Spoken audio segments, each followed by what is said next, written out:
Are we there? All right.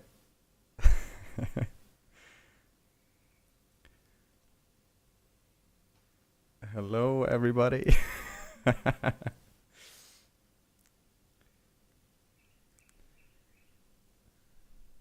Who's here? We got two people in. We got 1917.5 and Sun and Sage.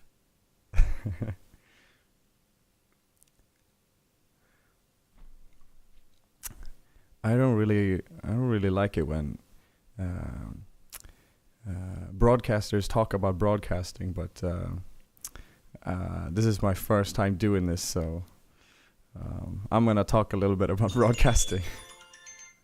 Whoops, that's very unprofessional. Hey, thank you. It's a good one. It's a good microphone. It's stuck with me for many years now. Been a faithful microphone. I see I've already got a few comments here. Sun and Sage is not too keen on House of the Dragon. Milking the franchise. You would rather they remade the last 2 or 3 series. You know what? I'd rather have them remake the last 4 seasons, to be honest, because they're not good enough. That's just how it is. But I mean, why not both, right? I think House of the Dragon is a pretty cool story. Or the Dance of the Dragons, as it's called in the books. Quite like that. I think it has some real good potential, and I really hope they live up to it. Based on the trailers we've seen, it's not much to go on, so I'm still excited, I guess you could say. They haven't ruined it for me yet. Although the last trailer was a little underwhelming, let's put it that way. I've got a video about the trailer coming up as well in the next few days, hopefully. We'll see how fast I'm able to crank that out. But yeah, I'd love to hear everybody's takes on the trailer so far about House of the Dragon. I mean, I'm still pretty excited. I'd love to know what you guys think. And I've seen in the YouTube polls that that opinions are quite divided, which I find super interesting. So in the last poll I did, let's see what we have.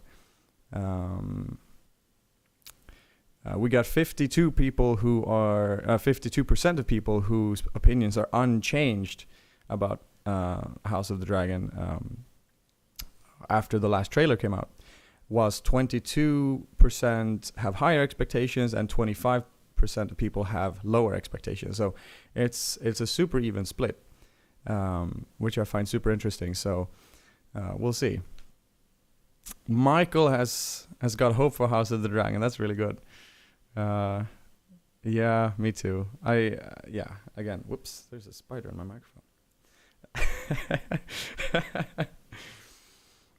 Mike's really excited about House of the Dragon. Yeah, really excited about Targaryen history. That's cool. Yeah.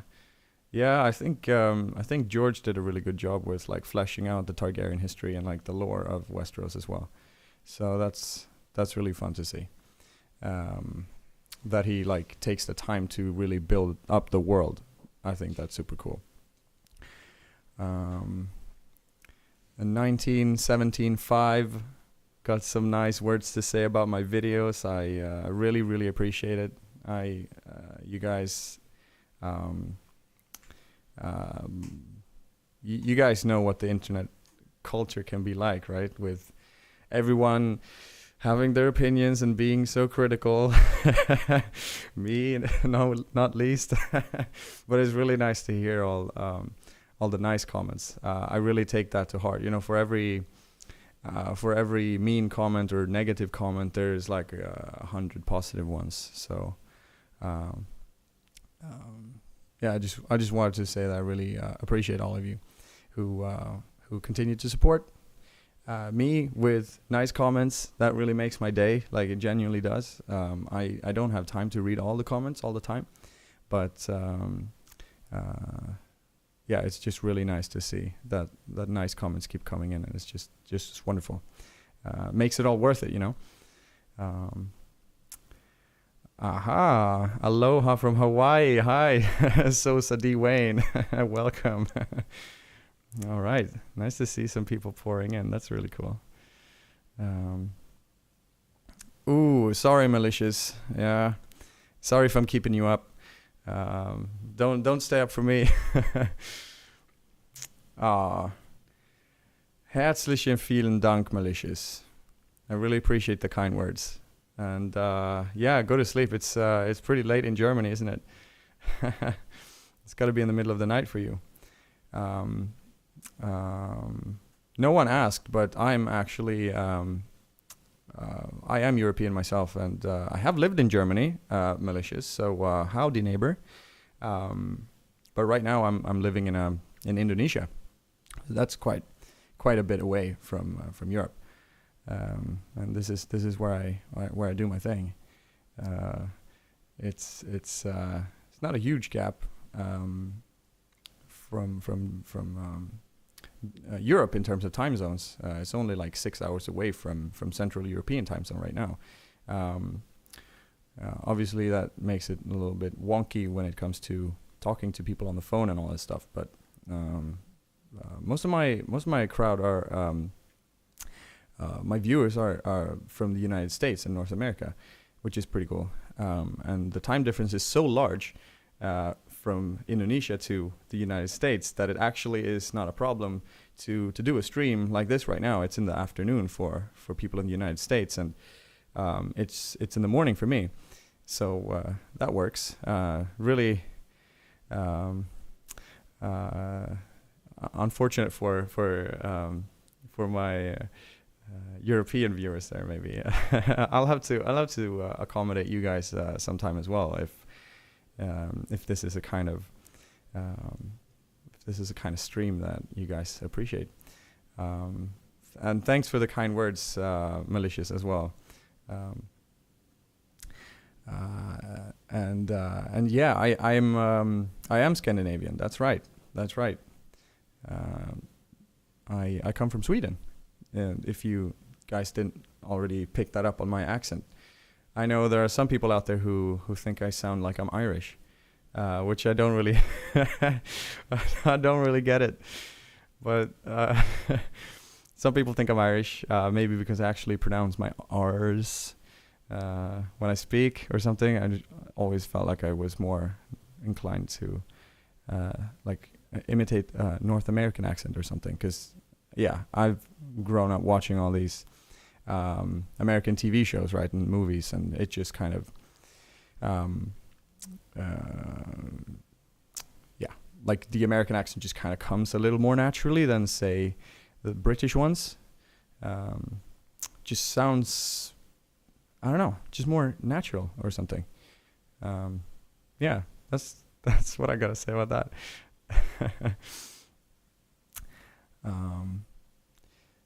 Yeah, let's see what else. There's some comments pouring in. I really like it. I appreciate that, guys. I really want to get to know more about you guys. We've got one from Germany, one from Hawaii, and I see a familiar face from Bali, Indonesia as well. Yeah.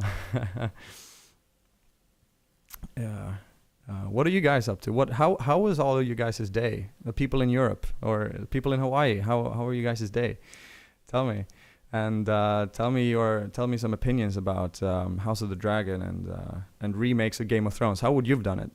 I've got some pretty cool ideas I would like to discuss today on this stream, actually. One involves another time loops with regards to how they did it with Hold the Door, if you guys remember, in season 6. Yeah. Okay, Malicious was okay with season 7. Okay. Hot take, unpopular opinion. And season 8 just ruined the immersion with the writing, yeah. Yeah, no, they really did.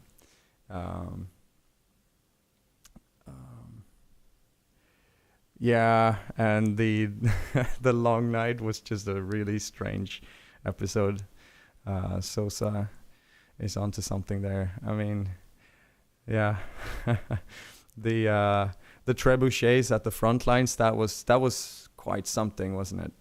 That was the big one for me. And then like not using the dragons for half the battle, that was really strange. And and running headlong into the darkness where all the zombies are waiting, that one didn't really make sense to me. And yeah, not using the dragons, I don't know. Yeah. All right, Mike Sanchez from Texas, welcome. Nice to see you. And another Mike from Canada, that's cool.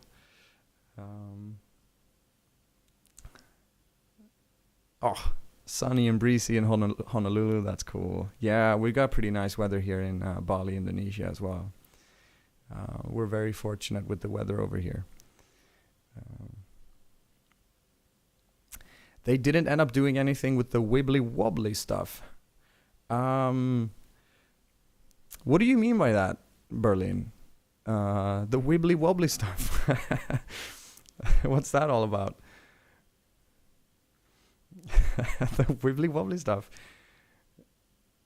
Is that? Are you talking about the wildfire now, or do you mean the dragons? Are they the wibbly wobbly stuff?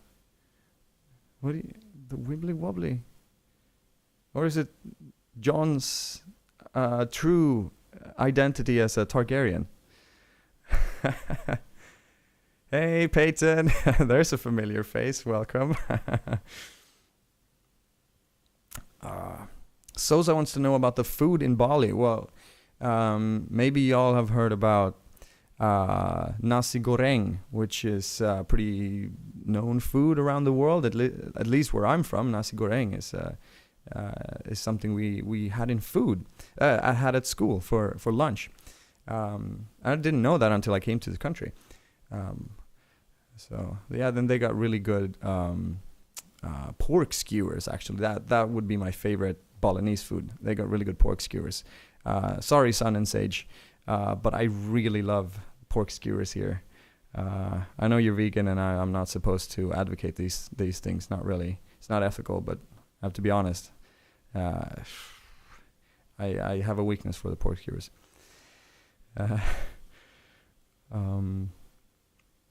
Let's see what Malicious is on about now. Too much about Westeros. You didn't pick up on the teleporting. Yeah, okay. You didn't pick up on the teleporting. Okay, well, that's interesting, because that was something that really stood out to me, even on the first watch. You guys know that when I make these, you probably figured out that, but when I make these every error videos, I really kind of go through the every single episode with a fine comb, just analyzing every single scene, and basically looking for flaws. That may sound negative, but I mean, it's all for entertainment's sake, right? But yeah, teleportation was just one of those that really stood out to me. I understand that you have like cuts to other places when time has just gone by with irrelevant travel time, but there's a difference between irrelevant travel time, like for example when King Robert and his family travels from King's Landing in episode 1 of season 1 up to Winterfell. That happens basically over one scene to another. But when it comes to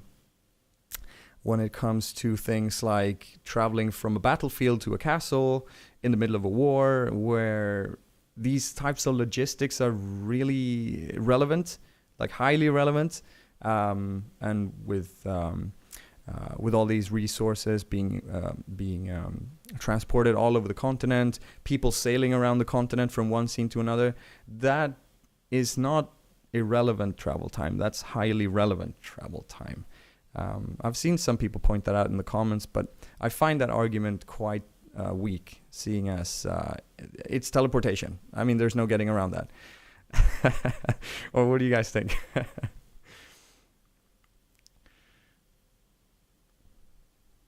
Oh, Malicious has actually tried the pork skewers on a food festival. That's cool. Yeah. There's another familiar face in Sukri, nasi goreng, represent. Yeah. Weebly Wobbly is a Doctor Who reference about time travel. Oh, okay. I didn't know about that. I'll have to check that out. Is that like is that a YouTuber who does videos about inconsistencies about time travel or something? Yeah, Michael knows what's up. Yeah, because like the traveling, all the travel time that they actually used to further the story was like, it made the world of the story so immersive. Like basically season 2 is all about Arya trying to get from King's Landing back up to Winterfell, and it's a huge struggle. But then in season 7, you've got her basically teleporting from Hot Pies Inn in the Riverlands up to Winterfell like it's nothing. Oh yeah, and there's there was Ed Sheeran as well, which is a bit of a problem. I don't know if you guys thought that was a big deal, but I didn't really like that. Yes. Yeah. Southern Sage knows. I mean, what was that all about? Like, didn't they kind of make a point of casting only like half known actors, or like not low key people? I mean, they had some Downton Abbey people, didn't they? It's not like they were unknown, but they didn't have like superstar names. Okay, they had Sean Bean for sure, but they didn't have him for long. So does that count? Wibbly wobbly just means time travel. Okay. Okay, Berlin. Thank you for clearing that up. Yeah, who is your favorite actor from Game of Thrones? Actually, I have a few favorites, but I want to know what you guys think. There are some really good performances, and I feel like some people praise the actors a lot of times because they really like the character. But I would actually say that it's for me, it's kind of the opposite. Like if the character is hard to portray, then I would say that if the actor is able to pull that off, that means they're a really good actor. Like, for example, the dialogue between Cersei and Jaime in the last 2 seasons was really, really bad, but the performances are so good that they kind of get away with it because these actors are just so good. Oh, Tywin, yes. Yes, that by far the best portrayal. My goodness, he doesn't look much like Tywin or act like Tywin in the books, but I much prefer Tywin in the show, to be honest. Like the way Charles Dance portrays him is just like, it's just Big Daddy Lannister all the way. I fucking love it. I'm probably gonna make videos about Tywin and like actually the portrayal and some analysis about Tywin himself, because it's just such a good character. Yeah, Charles Dance. Yeah, malicious as well. Yeah. The Hound. Yeah, he's the. Did you guys know that he's the actor from Hot Fuzz? The guy who says "yarp." If you guys remember that.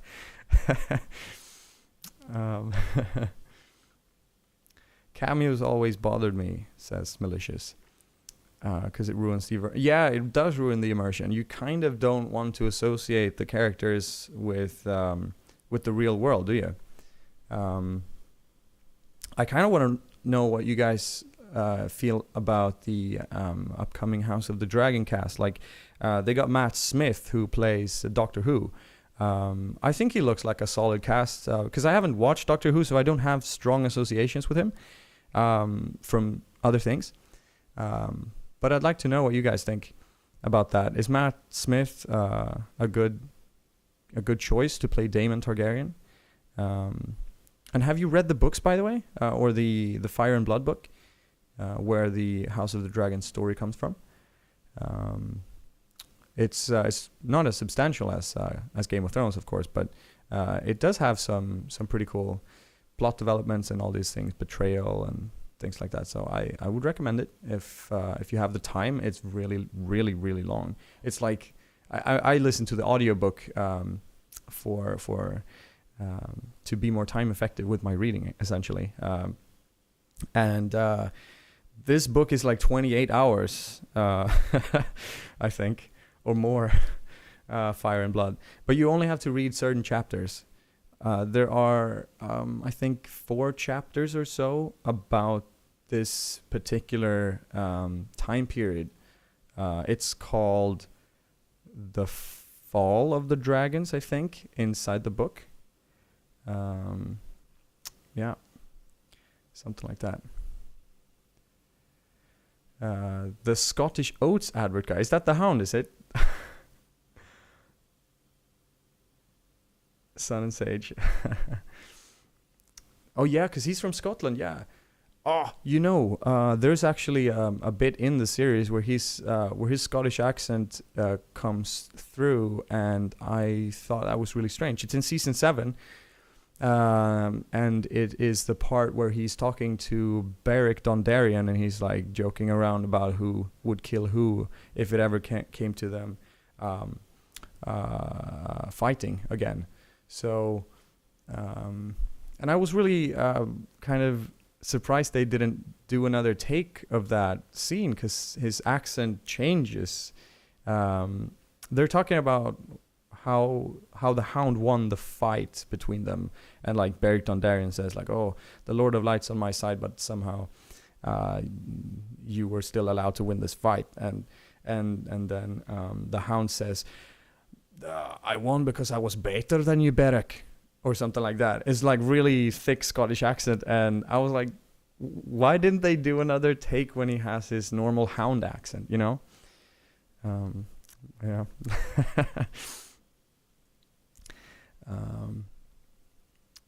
Let's see. We've got Sosa with a big shout out for Sir Brown of the Blackwater. Bron was actually one of my favorite characters for a long time. They kind of ruined his character by leaning too far into his kind of banter. What would you call it? Like his jargon, I suppose.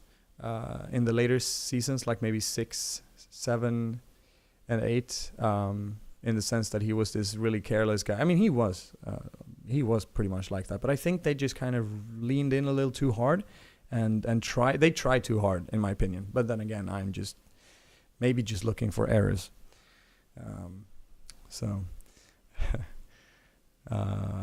The actors who played Joffrey and Ramsay. You know what? I've got a video planned for that as well, talking about the bad guys or the villains of Game of Thrones and kind of comparing them a little bit.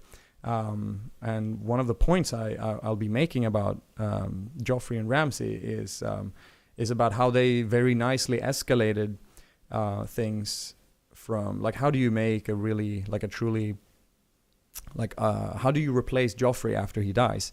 Because he was so appalling, right? But then there was Ramsay, and he's like even worse. Imagine having him as the king. But that's actually a really interesting thing. Like they managed to sort of, they had the king as the horrible, insane bad guy, sort of. Doesn't get worse than that. But then they made someone who's even worse, but in a much lower position, to replace him. But still, he managed to be so much worse, which I thought was really, really nicely done. Because sometimes in a story, it's really hard to escalate things and take it to the next level. Because everyone, every story tries to up the scales all the time. Somehow, whether it's the way you care about a character, or whether it's, like the more things are at stake, more people's lives or something like that. Usually it ends up being, superheroes trying to save a city, and then they save the world, and then they save the galaxy or some bullshit like that. And it's just like, yeah, who cares in the end? It's much more interesting if you got, something like Spider-Man trying to save like a train of people or one person, like saving Mary Jane or something. That's much more interesting than superheroes saving the planet, because you come to care about them, right?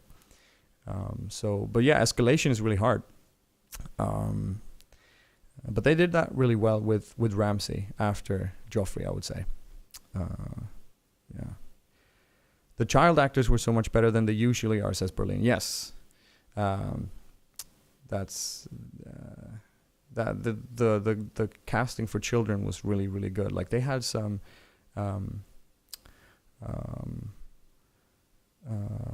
what was it, who am I thinking about? The one in season 2 I thought was pretty cool. The little that little evil girl that gives a spider to Daenerys or something. The warlock girl who jumps off the harbor and then doesn't make a splash because she disappears before she can hit the water or something. I don't know. It was just something about that was really haunting, I guess, because it's a child and everything, you know.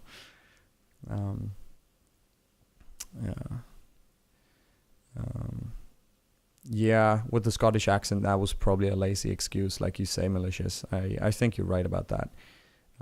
It just seems so strange. Maybe they were under time pressure, but again, I mean, it's Game of Thrones. Like, how do you not have time for perfection? You know, isn't that like the minimum requirement, kind of, with big scale productions like that?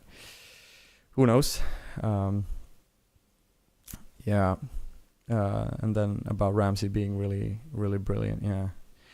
Oh, guys, I saw this really funny video about a friend of mine sent it to me. It's a compilation of Ramsay being really nice. So it's like, I don't know, it's called something like why Ramsay Bolton is the most wholesome guy in Westeros or something like that. It's really funny because it's got all these psycho moments of him pretending to be nice, but when they compile it in that way, it actually kind of looks like he is a nice guy, and with some nice music as well. So that's really good. I kind of wish I had made that video. It's very nice. Yeah, Mike Sanchez mentions how they got greedy with the production, and I couldn't agree more. I mean, they just clearly didn't care for the last 2 seasons. Like, there was nothing left. I think looking back, you can notice that already in season 6. I mean, season 5 was such a massive drop off as well in quality. I think season 5 probably sees the biggest relative drop in quality to the season before. But then there's season 6, and it's not that much worse. And then there's season 7, which is a lot worse than season 6. And then season 8. Actually, season 8, it's not that much more. I mean, it's not that much worse than season 7. Like, to be honest, what do you guys think about that? I didn't find season 8 to be that big of a drop off, because season 7 was already really, really bad. I guess, it's like I've said before that season 8 has the burden of tying up all the plot lines, which is something that season 7 doesn't have. However, season 7 is sort of preparing for season 8 and has to kill off a bunch of characters, whether that makes sense or not. And that's how we get scenes like Littlefinger's death. And just, like no one enjoyed that. I think that was real bad. Yes, exactly. Like Berlin says, they had so much build up throughout the seasons, and in the end, they just couldn't live up to all that build up, which is so strange, because it's not that hard. All they really had to do was to watch their own show, right? Like people like us, we watch the show and we notice these things. How do they not notice these things when they are the ones that created it?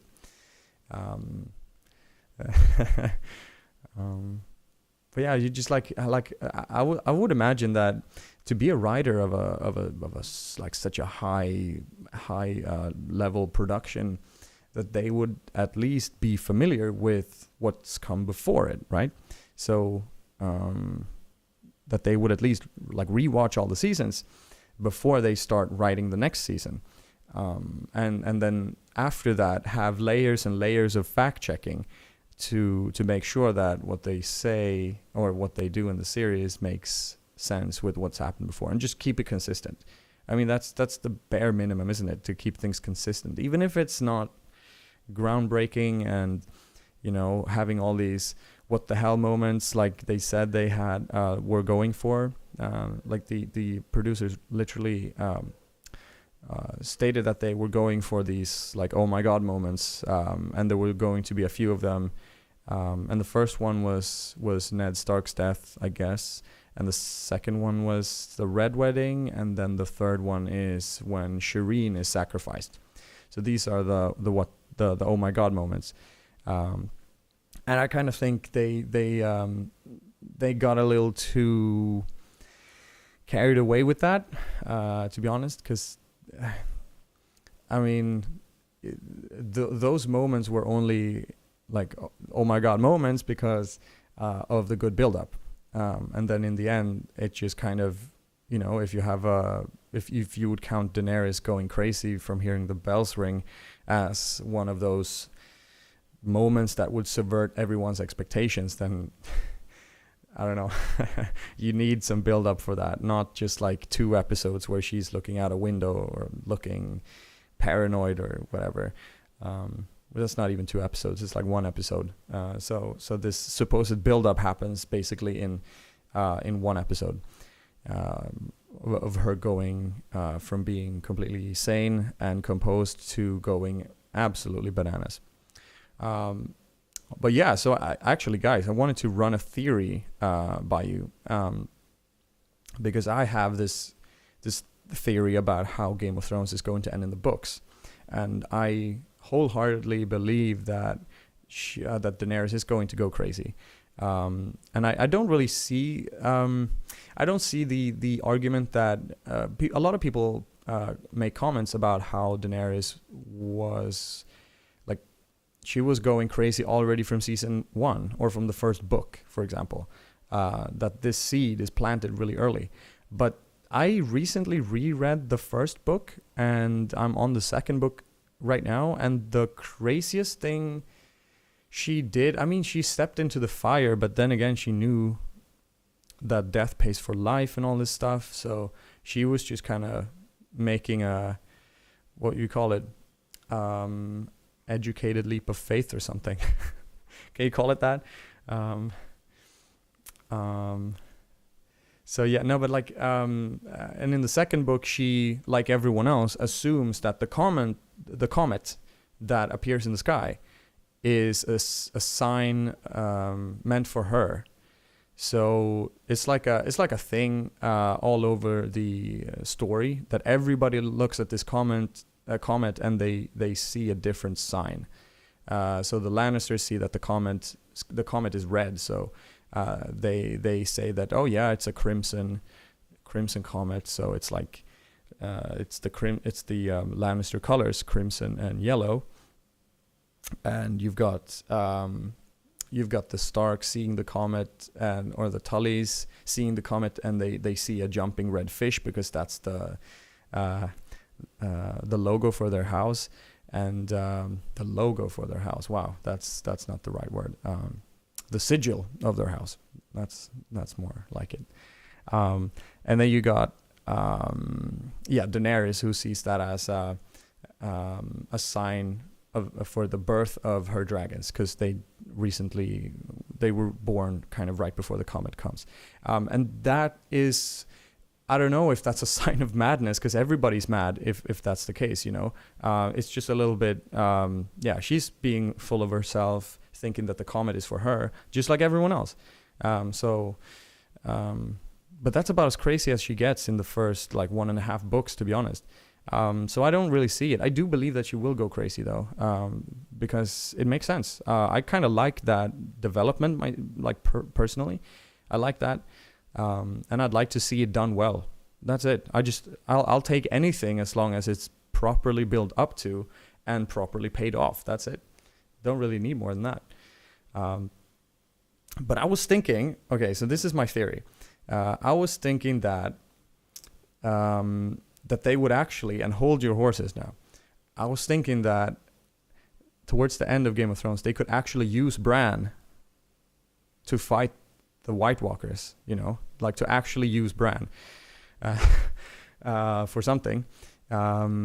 It's a crazy idea. I know most people probably won't agree with that, because Bran is just such a useless piece of shit. Well, I mean, what does he know really? I mean, everything. What? Whoever got anywhere by knowing everything? Okay, so jokes aside, like I think that Winterfell is going to be overrun by the White Walkers. Essentially, they're all going to have to flee south, and then they're going to be at the mercy of Cersei, who controls King's Landing. And they will arrive at her gates saying, please let us in, we're all going to die. And Cersei's going to be like, ha, no, I don't think so. This is some kind of ploy to get your army through my gates. I don't think so. And that's when Jaime shows up and does what needs to be done to save all the people again. So he kills Cersei. I mean, this is pretty common theory, I think. And he kills her the way she's supposed to die, not by having a castle fall down on her head, but by strangling her. And then once the people are through the gates of King's Landing, they can start preparing for the invasion of the White Walkers. And they have all this wildfire, right? So they're going to use that. And they're probably going to use Bran to warg into a dragon. Yes, like Berlin is on about. There we go. So that's one thing. Bran works into a dragon. They're gonna they're gonna realize that there's wildfire caches all over the city, and I think Tyrion, if he's on their side at this point, ought to remember that, because he's so heavily invested in the wildfire in book and season 2.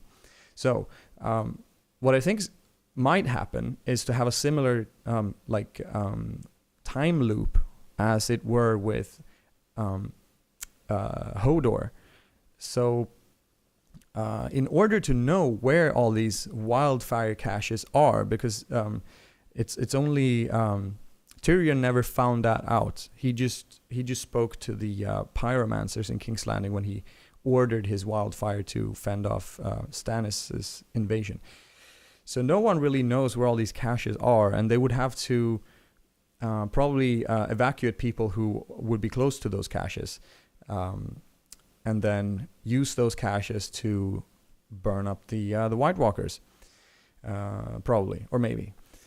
And so my theory is that Bran is going to be used to go back in time to kind of look for where these caches of wildfire are hidden by... because we've already seen these flashes of the Mad King saying burn them all.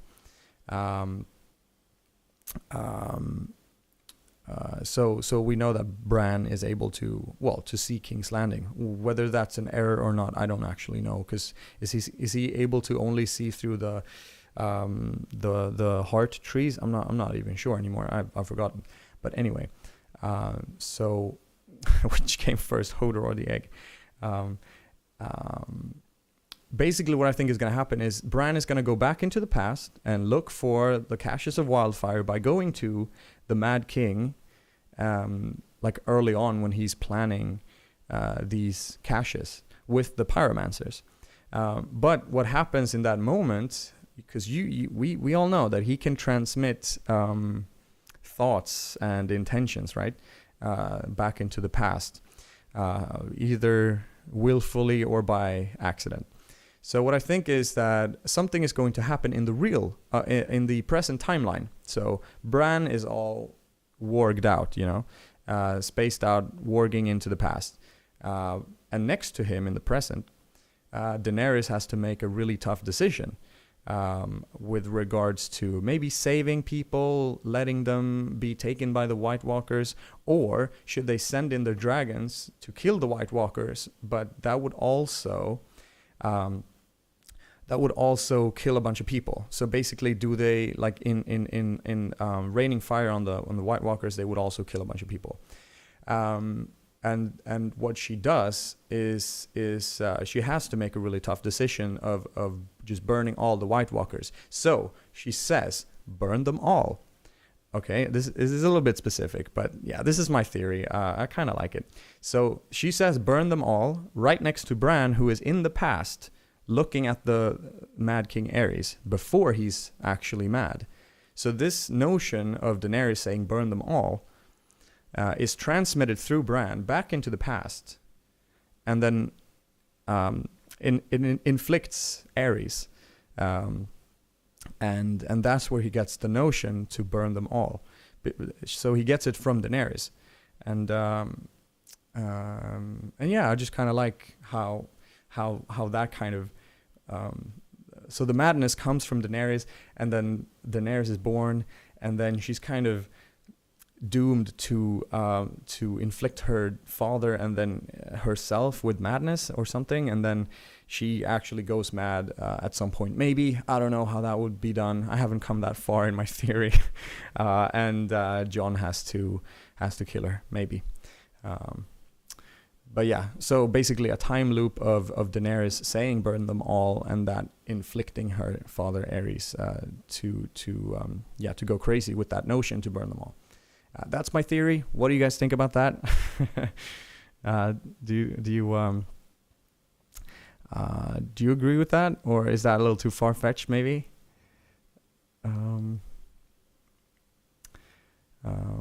Oh yeah, and like Sun and Sage points out about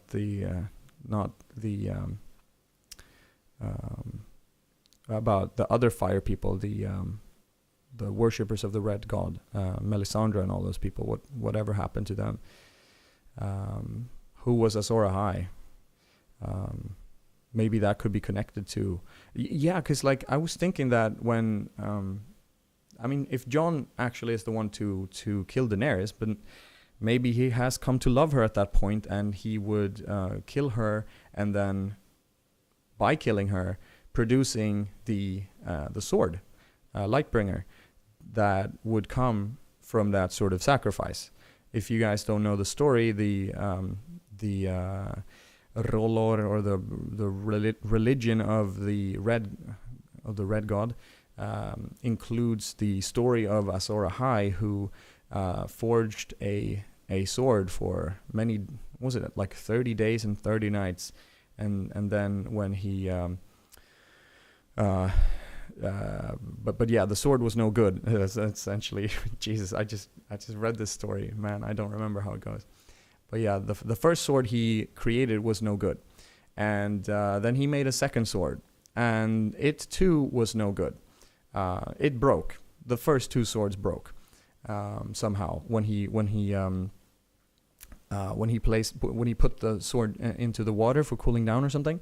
But then he realized what he had to do to produce a sword that was worthy of fighting the evil menace of the world or something. And so he created a new sword it took 100 days. So it's a very, very thoroughly made sword. And instead of putting it into water to cool down, he actually plunges it into the heart of his wife. And after that, he gets the magic, the like her love and her power and her strength like transmits into this sword or something like that, and it creates Lightbringer, the sword that brings the dawn, as they say. Yeah, so that would be pretty cool, right? Like this time loop of Daenerys being the one that goes on to make her own father and then herself mad, and then Jon Snow being a Targaryen coming back to kill her. Yeah, to produce the sword that eventually brings. I mean, it could also be that the sword is simply just a metaphor for something else. And then there are a bunch of other prophecies to juggle in this mix at the same time, such as the dragon has 3 heads. Who are the 3 dragons? I mean, there are the literal dragons, but most likely we're talking about some sort of Targaryens, whether that's Jon, Daenerys, and who? Tyrion Targaryen. Some people speculate that Tyrion is a Targaryen, and then you got people talking about this this Aegon, this fake potentially Blackfire Targaryen. And then there's the Mummer's dragon, who is supposed to be a fake Targaryen or a fake dragon of some sort, which seems to be that guy Aegon from the books. This is all book stuff, so they didn't really make all this happen in the show. There's some fun theories though about these things, but I think the books are, I mean, if they ever come out, right, that they're gonna have a pretty satisfying ending. I would rather wait another 10 years for a satisfying ending than have George just pump out some bullshit that doesn't make sense, like the show, for example. We'll see. Thank you for the kind words, Munir. And yes, I'm Swedish. That's right.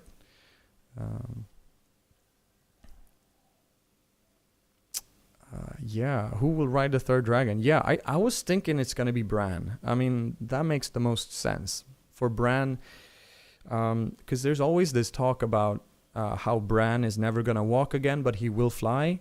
So for him to warg into a dragon would make sense, a lot of sense to me.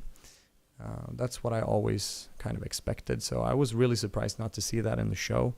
And I mean, I even have sort of a solution to the problem of losing a dragon, because losing a dragon to the Night King and then and the Night King using that dragon to destroy the wall seems like a pretty obvious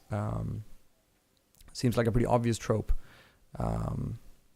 And Bran warging that dragon and then losing it to the Night King would make a little bit more sense than Daenerys flying for like 30 minutes across the continent and then losing a dragon just like that. It would make a whole lot more sense if Bran did that, because he would also know where to look for the people who went beyond the wall, if you know what I mean.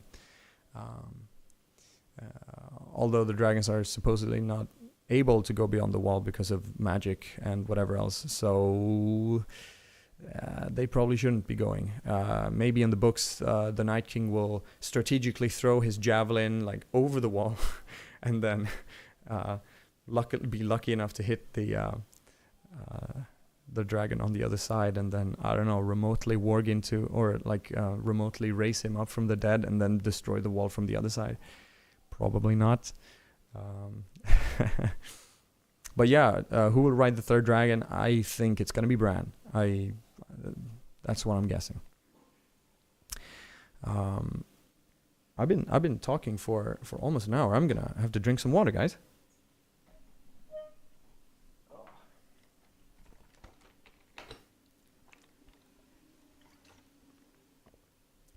But yeah, what do you guys have any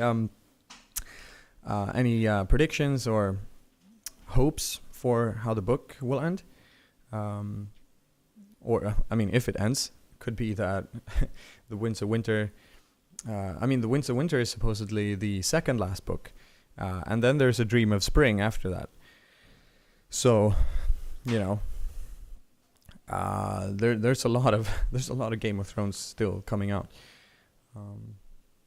And I'd love to know your opinions, your in-depth opinions about the new trailer of the House of the Dragon as well, that came out 2 weeks ago now. I've got a few opinions that I think I'm doing a video on comparing the the new House of the Dragon trailer to the very original Game of Thrones trailer that came out in 2011 or 10. So, and they are quite different, which is kind of interesting to take a look at. But I want to know what you guys thought about that. And until you guys do that, I'll just give my own brief opinion on the new trailer.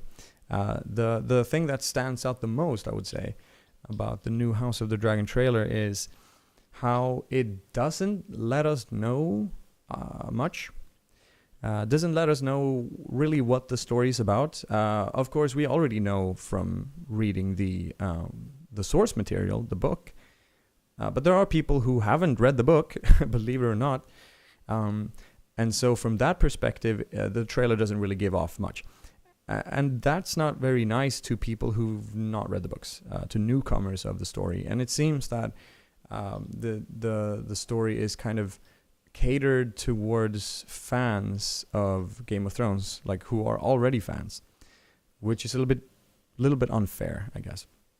Or I think it's unfair.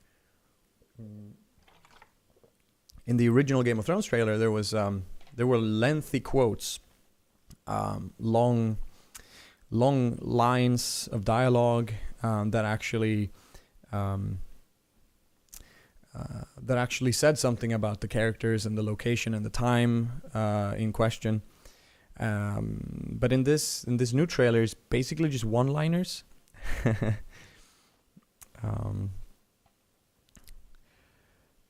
Sun and Sage thinks they cashed out and knows ending the books wouldn't get much traction now. Oh shit, okay, yeah, okay.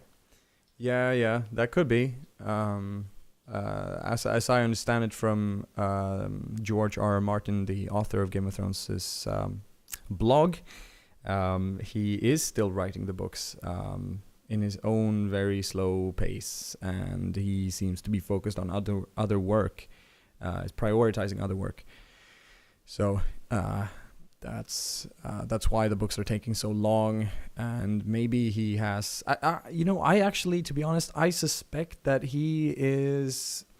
maybe he lost the passion or something for the story, but he hasn't given up on it, if that makes sense.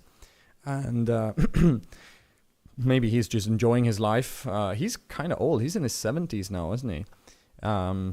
So maybe he doesn't feel a huge responsibility to write the books super fast, and that he would rather write with passion or something like that, and that he would rather spend his life working on things he will feel really passionate about, but at the same time respecting the integrity of the books by not rushing anything, because he knew, I mean, we all know what happens when you rush things, right?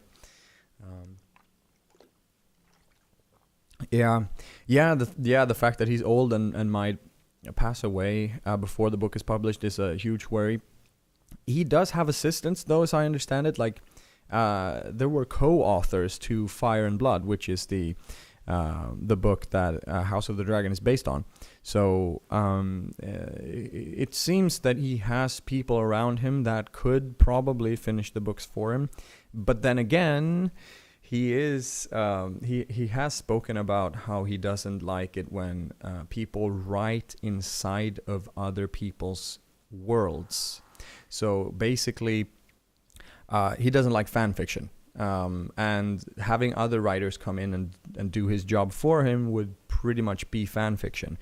And it would be similar to how The Wheel of Time ended. I haven't actually read all of the Wheel of Time books, but there's another author picked up on Robert Jordan's work and finished The Wheel of Time, and there is a significant difference apparently, as I understand it from friends of mine who've read those books. And I mean, not that it has to be bad, but it would just be a shame that, you know, because in that case you never know what the original author would have done if someone else finishes it for them.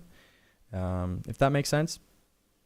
So I definitely hope he will feel passionate enough to finish the books himself. But I do believe that other people will finish it for him if he can't. I think the books are coming out. I actually do. And seeing as, you know, these things, like big book projects are okay. I mean, he's taking his sweet time for sure, but it's better to take your sweet time than to rush something. And I think that looking back in like 50 years time at this series, seeing a book series take several decades to complete, I don't think that seems very alien. I don't know. A lot of people seem to think that taking so long is just inappropriate or unrealistic, counterproductive or whatever. But I don't know.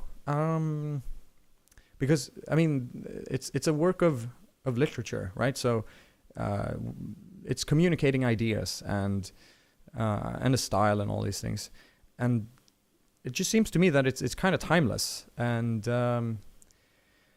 yeah, if it takes several decades to produce, I don't see that as being a problem necessarily. I think it's just a matter of, please just finish it at some point, doesn't have to be now, doesn't have to be next year even, but it has to happen at some point, and I would love to live to see it. Yeah, that's pretty much what I think. But I think the book is coming out. I think it's coming out, and I don't think that this vast time that it's taken for it to come out is going to be a massive problem.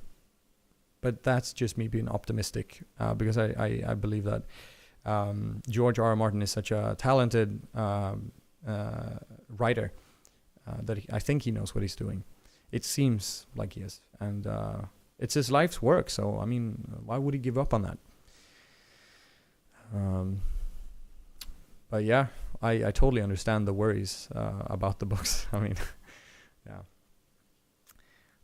What else about House of the Dragon then? I mean, are you guys interested in seeing it? Like, of the people in the chat right now, are you guys going to watch it on the day of the release, like, or the morning you wake up, or the day it gets released, basically? Or are you just gonna wait for the whole season to come out and then watch it later, just binge it? Or are you guys just not really that interested?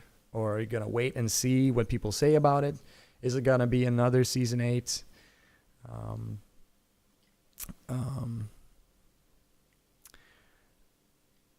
Who else is in the House of the Dragon? Well, I really only recognize Matt Smith, to be honest. I think there's some other talented people like what's her name? Actress with the last name Darcy. She plays old Rhaenyra Targaryen, and then there's the young Rhaenyra Targaryen as well, who's played by don't remember. But yeah, Matt Smith is the only one that I remember, that I recognize. I mean, Michael is gonna watch it on the day of release. That's nice. Yeah, me. I mean, come on. I obviously will do it. Yeah, as well. I mean, this is basically what my channel is all about, right? So of course I'm gonna watch it on day of release. It'll be you and me, Michael. I've been thinking about formats. This is why I'm trying out the stream as well, because I would like to have post-watch discussions together with people after the episode has come out. Be really interesting to see what people have to say, straight off the bat, because there are so many people looking back at Game of Thrones and have all these ideas in hindsight, but what about when it actually happens? It's like, I'm just thinking about all those people saying how they saw Daenerys going mad from season 1 and all this stuff, and I'm just like, there's no way you saw her going mad in season 1. Like, there's nothing crazy about her, not really, like, not more so than anyone else. And not even in the 7 or the 6 seasons that came after. So just be interesting to see what people say on day one is what I'm trying to say, and what stands out to people. I'm gonna try and just enjoy the episodes, and since I've started doing YouTube like this, it's easy to get overly critical about things, and I certainly notice tropes and consistencies in much different ways than I used to before, and that's kind of what I'm trying to share, this perspective. I'm trying to use my channel to share my perspective on these things. But yeah, hopefully it doesn't get in the way of enjoying a good show. Okay, we got Sukri in the chat who prefers to binge watch while trying to avoid spoilers. Oh yeah, you're gonna want to avoid my channel for sure. I'll be doing explanations and probably be the spoilers as well. So stay away the first 10 weeks. But yeah, hopefully, I hope that I won't be making an every era video. I really, really hope I won't be, because I mean, it's fun, don't get me wrong, to make these videos. I love making them. But what I would love even more is to have this brilliant story out there, which is flawless. Based on the trailer, though, I have my worries that it's not going to be flawless. There is a bit of there are a few worrying things, particularly with regards to the tone of the show, let's say. And I'm just trying to fish for you guys' opinions. So please let me know if you agree with this or not. But I really am worried that there might be a similar tone to House of the Dragon as there was to seasons 7 and 8 of Game of Thrones, in being a little bit too influenced by popular opinion, let's say, and being catered to the masses, and not standing on its own and being substantial enough. That's my biggest worry. Okay, so what makes me worried? Yeah, I'll be more concrete. So there's I think we all probably recognized that there were some what do you call it? There was a bit of kind of virtue signaling going on in Game of Thrones the last couple of seasons. It's not really appropriate to send these kinds of messages, like to force them in a show. You can definitely have messages in a story or in a show like this, for sure. But when it becomes forced, it just gets inappropriate. And it stands in the way of good storytelling, essentially. So what makes me worried is seeing lines like, in the trailer, if you've seen the trailer of the House of the Dragon, there's this one line where they say, some men would sooner put the realm to the torch than see a woman ascend the Iron Throne. And this orchestral hits, like leading up with a dramatic silence to this very comment. It's like, is this going to be a central theme in the show? Like this kind of, I really hope they do it well, because I really like the way the Queen's Gambit handled female empowerment and all this stuff. But, it easily becomes counterintuitive, and I think they did that with Sansa and Arya in Game of Thrones. It was just the opposite of female empowerment. You could see that they were going for it, but it was just so poorly executed, and it just broke the characters and all that they've achieved so far by doing this. For example, Arya being this strong, independent woman, all of a sudden, when her arc is literally to find her way back home to her family, and making allies and making friends who are helping her on the way, which is her strength. And then they just kind of canceled that out when she when she says, "I don't need many allies," in season 8. It's just like, you can see what they're going for. She's gonna be strong and independent and whatever, but to cancel out all she's achieved so far, just doesn't make any sense, and it just completely contradicts what they've done so far. And yes, like Berlin says, you have to sacrifice story to push agendas, and that's really true. And so that's what I'm really worried about. I'm worried about that with literally any production coming out. It's not just House of the Dragon. When I see a trailer of anything, I'm like, ooh, I hope they're not going to push agendas and do, forced virtue signaling, because that's what so many of them do these days. It's quite literally an epidemic in Hollywood. I mean, people talk about this and they use words like, "Oh, woke Hollywood sucks," and all this stuff. I don't know. I don't want to be an extremist on any end and say like, yeah, but what about representation, and what about like, yeah, that's all well and good, but if you sacrifice story to push those agendas, you're just kind of doing yourself. You're just making a mistake. You're not doing yourself any favors, and you're not doing anyone else any favors.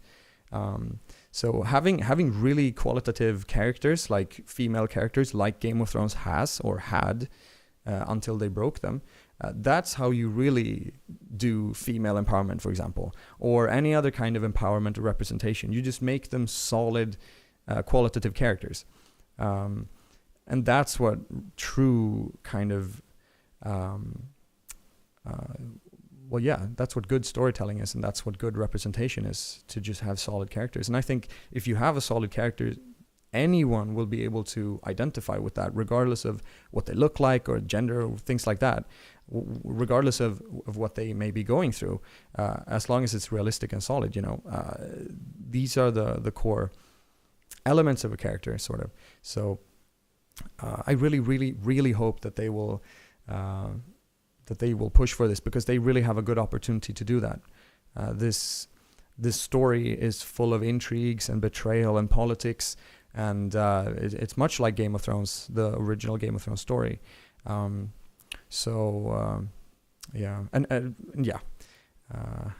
Hey, look at that! It's Sarah. Welcome, Sarah. So that's that whole thing about the virtue signaling is probably my biggest worry. My second biggest worry is probably that, is it my second biggest worry, or is it my biggest worry about them potentially overdoing CGI and dragon battles? I'm really looking forward to it. Don't get me wrong. But I think it's very tempting to focus too much on dragon battles, and maybe not focus enough on the intrigues and the politics that make the dragon battles really interesting. Aloha Sosa, see you later. Thank you for tuning in. Have a nice day. But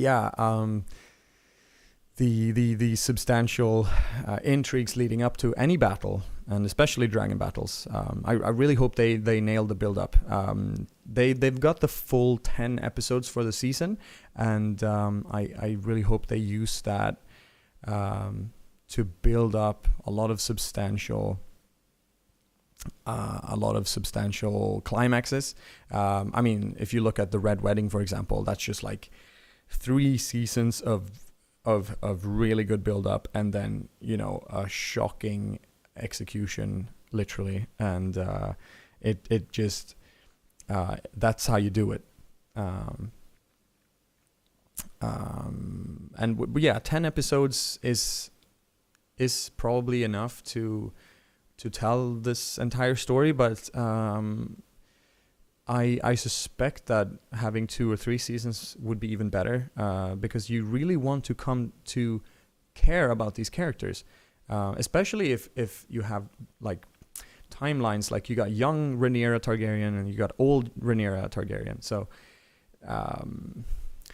you kind of want these things to be built up to properly, and you want them to take their time to tell the story substantially.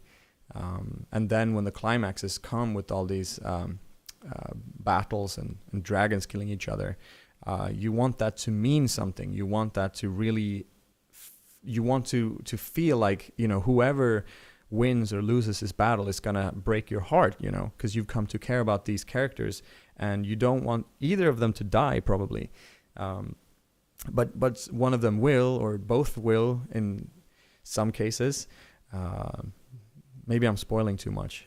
People die left and right in the story anyway, so you won't know, you won't know. But yeah, so when people die, you just want to care about that, really. So I really hope that's something they take care to do. 10 episodes, I hope it's going to be enough. I think it could be enough. But I kind of hope that they'll make another season or 2 seasons. And if they do, I want them to plan for that from the start, not just like making one season and be like, hey, did you guys like this? Oh, okay, you did like it, so we're gonna make a second season and just continue the story, blah blah blah, like so many shows do, and then they just start to suck, like Westworld, or Lost, or Prison Break, or anything you know, that had a really good first season and it just kind of started to just fell off a cliff. Sarah believes that they've been listening to the fans and it will be like the earlier Game of Thrones. But Sarah is worried that if it is only 10 episodes, they may just jump straight into the action. Yep. That's a big worry, because like the first season of Game of Thrones, for example, it was almost all exposition, all of it. They didn't really do much, did they? I mean, just kind of feels like, like Ned Stark, who is my favorite character in the books, by the way. What about you guys? He starts to accomplish things, but then he gets killed off, and it's really nicely done. Like, you get to know all these characters, and then the first book kind of serves as a springboard for the rest, and same with the seasons. The first season serves as a springboard for the rest, and like everything that happens has something to do with the first season, and that's quality storytelling. You set things up from early on, and then you use that later on. So I agree with you, Sarah. But then again, what fans have they been listening to? The people who are like, oh yeah, but Game of Thrones were so good because the actors were really good, and the lighting was actually really good, and the cinematography was world class, and you know, those kind of fans, if you can really call them fans. Yeah, there is no cinematography and lighting or acting in the world that can make up for a bad story, though. Eddard is frustrating. Yeah, and I think that's what makes him a really interesting character. You gotta have characters who are flawed, and Ned seems almost he's this guy who's really tackled his role as a lord, even though he wasn't supposed to be. And then, you know, he tries to do the right thing all the time, even if it comes at great personal cost. He is frustrating, but he is a beautiful man. You gotta say that. Yes, Varys. Every character that died kind of had a terrible send off in the show. It's just ridiculous that all that Varys did just amounted to nothing.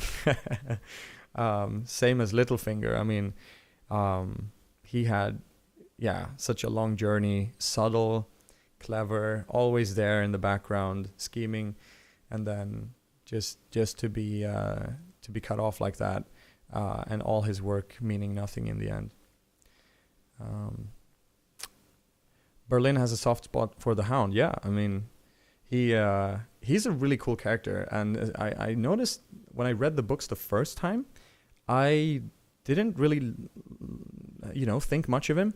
But then when I read it the second time, he is actually like, the way George writes the Hound, it's incredible, because it's you see him from Sansa's perspective in the first book and in the second. So he's this very rough, brutish guy, but there is a strange gentleness to him. And if you start paying attention to those details, you will just everything will just kind of make sense about him. So I really enjoy his character, actually, from the few bits you get to see of him in the books. And then he's portrayed really, really well in the show as well. Really, really well.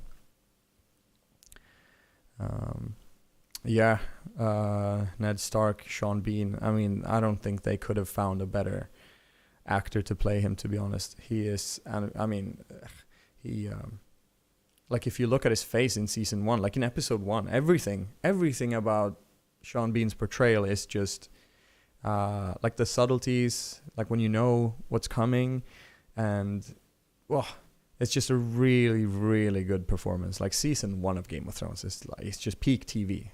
It's just peak TV all the way through.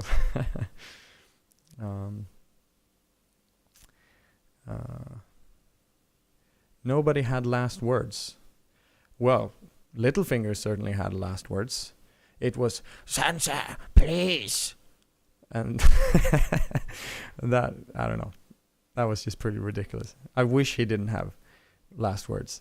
I wish he wasn't on his knees begging for his life. That was just pathetic on the show's end. And I mean, it just kind of hurts my heart to think about that. The one thing that annoyed me about Ned, he should have at least told Catelyn about Jon.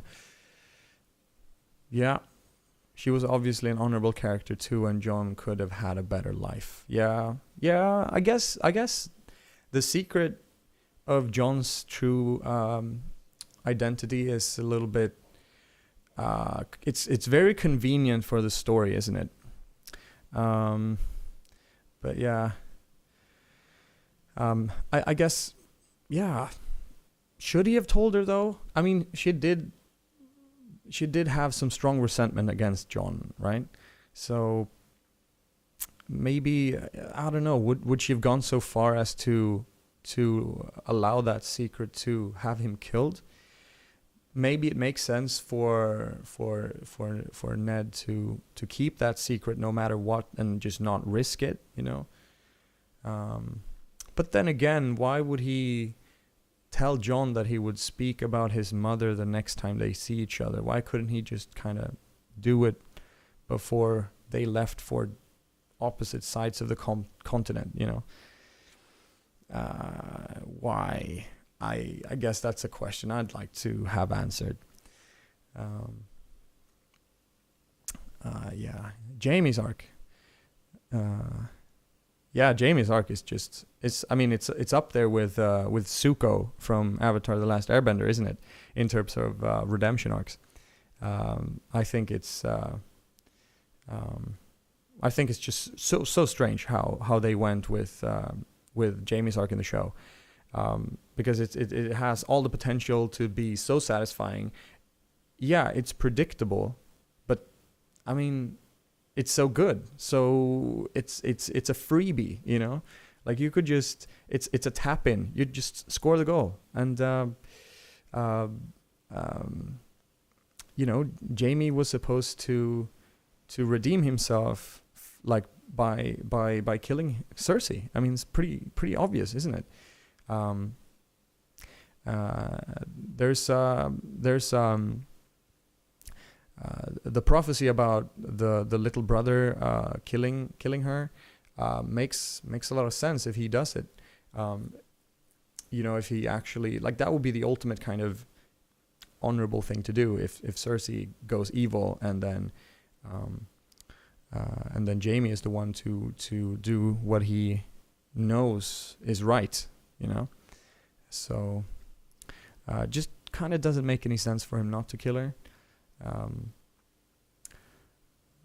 Yeah, and he goes from being really unlikable to being extremely likable, and the way that he kind of always was a little bit likable is what makes it so cool, because Ned Stark is portrayed as this.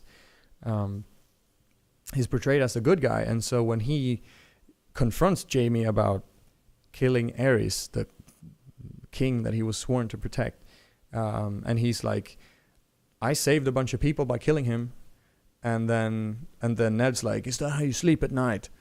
And then he's like, yeah, bro, it is. I saved like 1 million people by killing that guy. But he's still kind of, I don't know, just because Ned is the good guy, he's portrayed as a bad guy, and Jaime is portrayed as a bad guy in that situation. But when you look back at it, you're like, that makes a lot of sense. Maybe Ned was wrong about that. Probably he was. And then to cap that off with him doing it again by killing Cersei, who would be the regent at the time when he kills her. And then maybe he couldn't live with the grief or something and he kills himself, to complete the notion that Cersei is always saying how Jaime and her came into the world together and they will leave the world together. So maybe he, would kind of not be able to bear her death or something like that. Who knows? Or maybe it's Arya who steals Jaime's face and goes in to kill Cersei to complete that arc. But that's a completely different theory. So, yeah, but Jaime it's a beautiful arc. Yeah, Sarah, there we go. Should have been Arya wearing Jaime's face. Berlin thought Jaime would die in Brienne's arms. Yeah, I mean, I mean that was just like the kind of love relationship that literally no one asked for, and it is it's just kind of strange, and it's really sad how it kind of reinforces the idea that no one can, like, men and women cannot just be friends, And they had such a solid friendship. And yeah, okay, maybe Brienne had conflicted feelings, like maybe she was in love with him, but he would never be in love with her. I mean, especially in the books. I don't know. Jaime only has eyes for Cersei, right? So for him to fall into this one night stand and then break her heart to go back to Cersei, I mean, come on. That's just ridiculous. But yeah, good arc in the books, at least. On the topic of Arya's training, Berlin is onto something. Sarah is onto something. I definitely hope that all the sneaking around, learning new languages, well, in the books anyway, that it will all amount to something, because it all starts with Syrio Forel. He's from Bravos too, remember, and he teaches her some very valuable lessons that she carries with her always, and then she takes that to the next level in the House of Black and White. So it just doesn't make any sense to just throw that away like they did in the show. Like, did she even use the faces to kill anyone? Yeah, like she killed the Freys, but they were not even part of the story anymore at that point. It was just like they just kind of killed them off to get rid of them, essentially, which just like so many other characters like Littlefinger and Varys, they just got rid of them. And Arya and Gendry with the fake love relationship, like this really forced bullshit. You're entirely right, Sarah. Were there any other ones like that? Any other forced relationships that I can't think of one? Maybe Daenerys and Jon was a little bit forced. I mean, it kind of happened a little too fast. Or maybe Daenerys is just like, maybe Jon gets off on near-death experiences and Daenerys gets off on power trips. So when Jon gives her the North, she's like, oh yes, baby, give me that North. And Jon is just like, oh my god, it feels so good to almost have died again. You know, and they just found each other that way. That's when the sparks fly. Yeah. So it's really unfortunate when the writers start catering to this imagined crowd of people that probably don't exist. I mean, there's probably more, true fans of the story than there are casual fans, or I don't even want to call it casual fans because most people are casual fans. But like, and I think most casual fans appreciate a substantial story.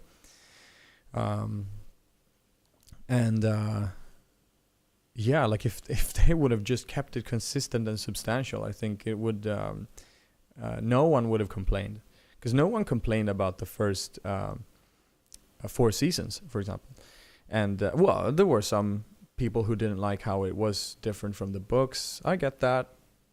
I mean, it can't be the same though. It's a different medium, and after all, and all this stuff. Yeah. So, but yeah, people who defend the later seasons, yeah, I don't get it. Why would you go out of your way to defend the later seasons?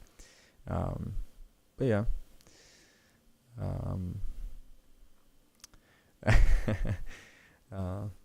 The Daria replacement, yeah, that was actually really strange, because he's got a horrible accent, doesn't he? He's got this Dutch American accent.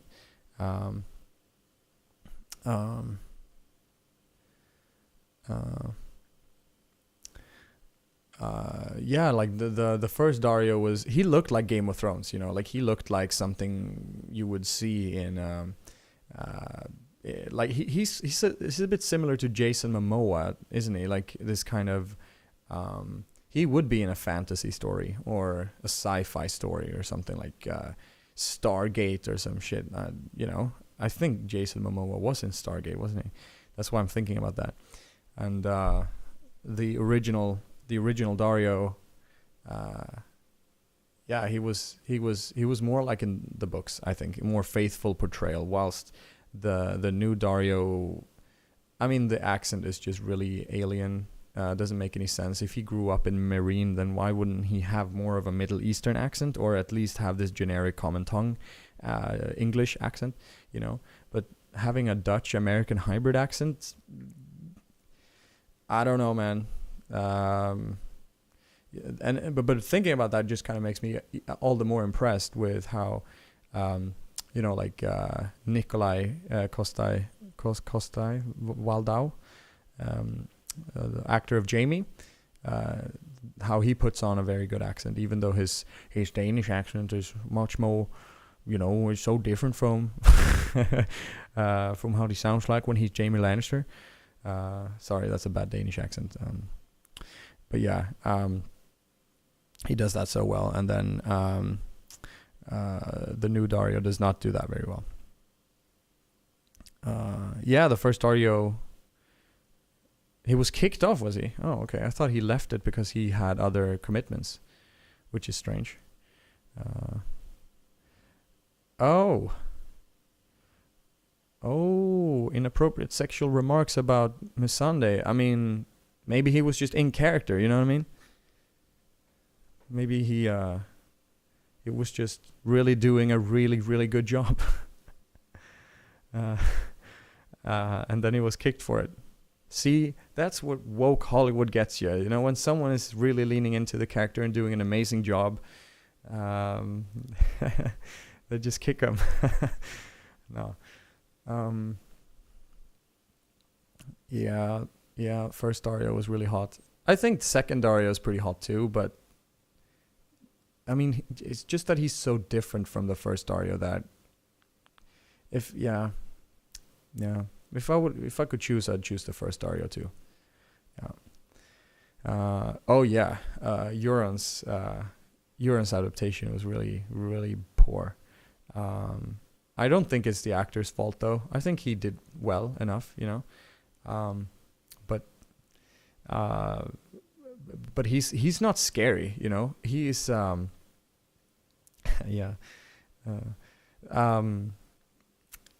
In the books, he's like the scariest motherfucker alive, right? Euron Crow's Eye. He's only got one eye. He's got all these strange foreign items and everything going on. He's got this horn that when you blow the horn, you die. Dragon Binder, is it? Am I remembering that correctly? Shoot, I haven't read the last two books in a long time. Yeah, I mean, it's just the way they rushed everything in the ending with the Euron portrayal, and they kind of, they didn't have Victarion at all. So he, no, yeah, you're right. Like, he should have been an evil Jack Sparrow. Maybe not Jack Sparrow, because he kind of was a Jack Sparrow in the show. But I mean, it's just really unfortunate how they did not capture him in the books at all. I mean, it's really lazy portrayal, in the sense that, they're just going for this generic bullshit, right? It's just kind of sad. Dragonbinder. That is the name of the horn, isn't it? And I think, if that controls dragons, then maybe he will control a dragon. Who knows? Maybe there will be some conflict, because I was talking previously about how I think maybe Bran will be the third dragon rider, because, you know, all this talk about how he will never walk again, but he will fly. It could just be that he works into crows, but it could also be a dragon, and then he's the third dragon rider, sort of. But yeah, maybe Euron is the one who does that, because there's this really, really cool theory about how Euron is the first Bran. So the three-eyed raven, he is always trying to recruit new people, right? To, like, some kids to walk up north, and so that he can take over their bodies, essentially, and live on in a new body. And in Bran's dreams, he's jumping off of towers or something, and then he has to fly, fail or fly, basically. And if he doesn't manage to fly, then he will just be one of the skulls that he sees on the ground. So there's seems like a lot of people have tried to fail or fly, and they failed, or something. So he's the one that actually succeeds in flying in the end. And that's why he is the one to go up north and to become the new three-eyed raven. But yeah, there's a theory that Euron is one of those people who might have been visited by the three-eyed raven in a dream, but he was not successfully recruited, so to say. He was a student of Bloodrain that turned to the dark side. That's well put. Yeah. So I believe that's true. Is there evidence in the books of that, or am I just talking about a theory which has already been confirmed or something? Let me know. But yeah, I think that's a really cool story development, actually, about his character, that he would glimpse this power, and then try to obtain it by force rather than by submission, which is opposite to Bran. Isn't Bran also the possibly the same Bran who built the wall? Maybe he will accidentally exactly. That's another one of those Bran related kind of go back to the past to explore, look for clues or something like that. You could be right. I mean, That seems a little obvious though, and not to say that they have to subvert all the expectations always. But yeah, there are lots of Brandons, aren't there? There's Bran the Builder. There's Bran the Ship Builder, the Shipwright. Is that what they call him? So yeah, maybe he's all of them, or maybe he's just Bran the Broken. Who knows? But yeah, it would be kind of cool if he was all of them. He was just like conveniently named the same thing as they. Or maybe he goes back in time to whisper to Ned when he is born. It's like, name him Bran, and then Ned looks up and it's like, that's another whisper in the wind. Like, I wonder what that was all about. And it's like, let's name him Bran. You know what I mean? Yeah. And then he like kind of goes back in time and just like names all his reincarnations Bran. Like he just whispers to the parents, name him Bran.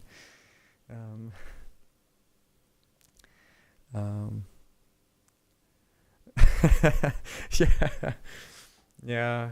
Like his later portrayal, he looked like actually the way he looked kind of changed as well. Like at first he had this kind of wild hair and everything, and then he just became this kind of, you know, modern arts kind of gallery looking person that you would see at, I don't know, like hipster fashion events or something, looking like this very modern person, or maybe that's just because they looked like that before. They just kind of had these bowl cuts or whatever you would call that. Maybe it's actually very like timely accurate the way they made Bran look in the end.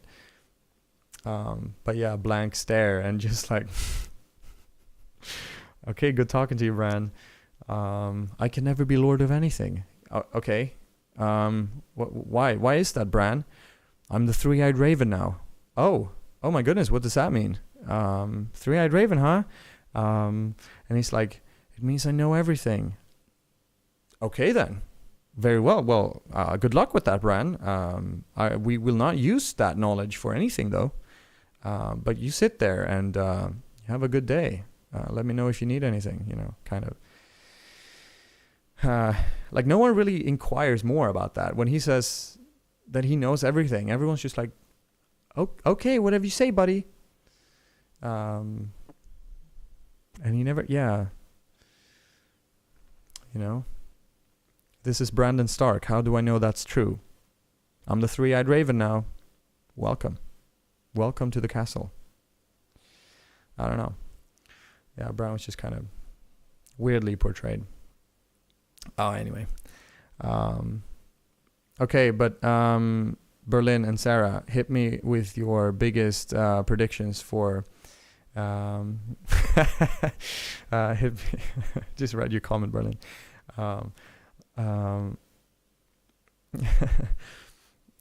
Hit me with your biggest House of the Dragon predictions. I'd love to know what you guys think about that. Have you seen the trailers? Both of them, the teaser and the new one that came out 2 weeks ago.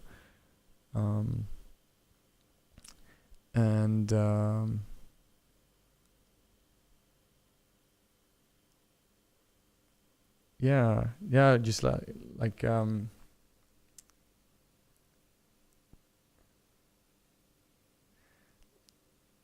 yeah, there we go, Sarah, with that's a good theory.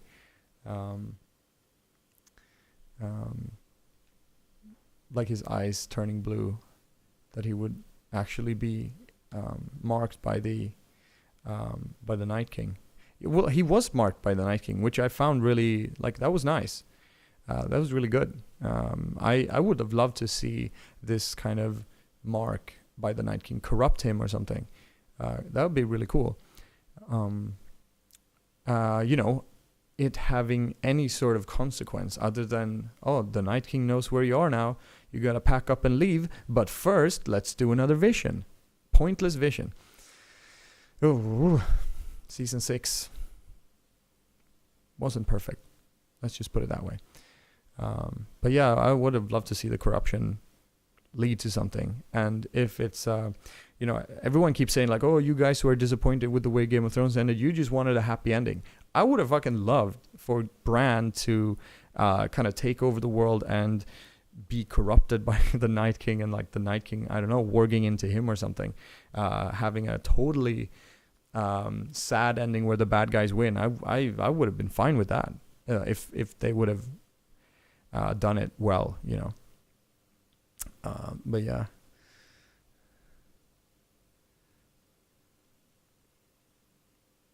Oh yeah, Arya wasn't marked either when he touched her. Maybe because it was such a brief encounter, maybe the mark would have been there, but then when she turned around and killed him, it just disappeared or something. Or does Bran still have his mark after the Night King is killed? So many questions left unanswered, right?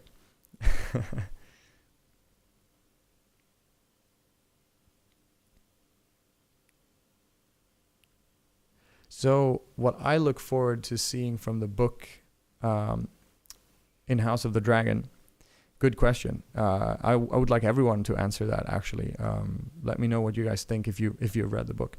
But there's this part where there's this very dramatic scene that I really like, where 2 assassins sneak into a castle, and I don't know who's involved, but it's the queen. Which one it is, I don't remember if it's Rhaenyra or if it's the Hightower one.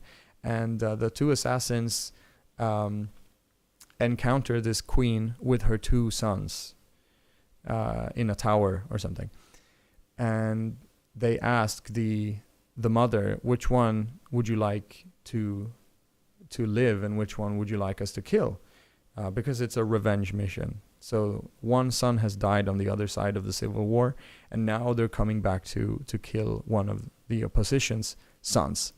So they're gonna kill him, and she gets to choose. Oh my goodness, Sarah, you didn't know there's a book for House of oh my goodness. Sarah, come on. Keep up, all right? You didn't know there was source material for House of the Dragon. That's insane. Yeah, it's called Fire and Blood. And the part of Fire and Blood that is the House of the Dragon is the dance of the dragon. Okay, so there's actually, let's clear a few things up here. The source material is called Fire and Blood, which is like the complete chronological the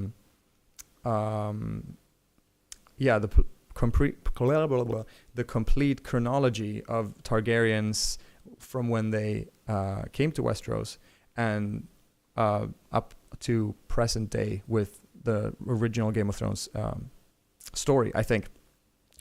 And and it covers like all the Targaryens. Most of them are not that interesting, to be honest. The Aegon conquering Westeros is kind of interesting, I suppose. And then the Dance of the Dragons, which is what House of the Dragon is. So basically, in the world of Westeros, they call this time period the Dance of the Dragons. But the series that they've made about the Dance of the Dragons is called House of the Dragon. It's very confusing. And in the book, the chapters that covers the House of the Dragons / Dance of the Dragons is called The Fall of the Dragons or something like that. Like it has like 4 different names, this story, which is really, really strange. But that's how it is. And so there is this scene in this civil war where one side has killed a prince of the other side, and so they send 2 assassins to kill one of the sons of the first side. And these 2 assassins encounter the queen with her 2 sons, in a tower, and they make her choose which one should live and which one should die, and she begs them to kill her instead, of course, and then but then they make her choose because otherwise they will kill both of them or something, and so she chooses to let the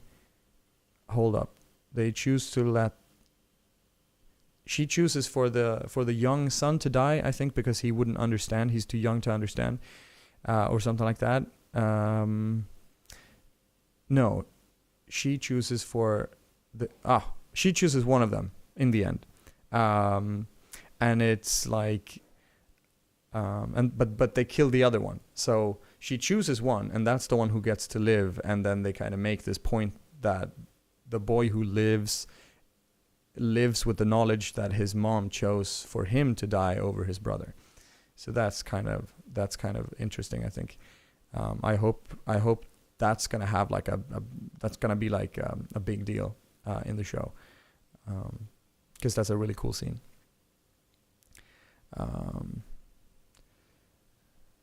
Yeah, it is kind of like the War of the Roses. I guess the whole world of Westeros is largely inspired by the War of the Roses.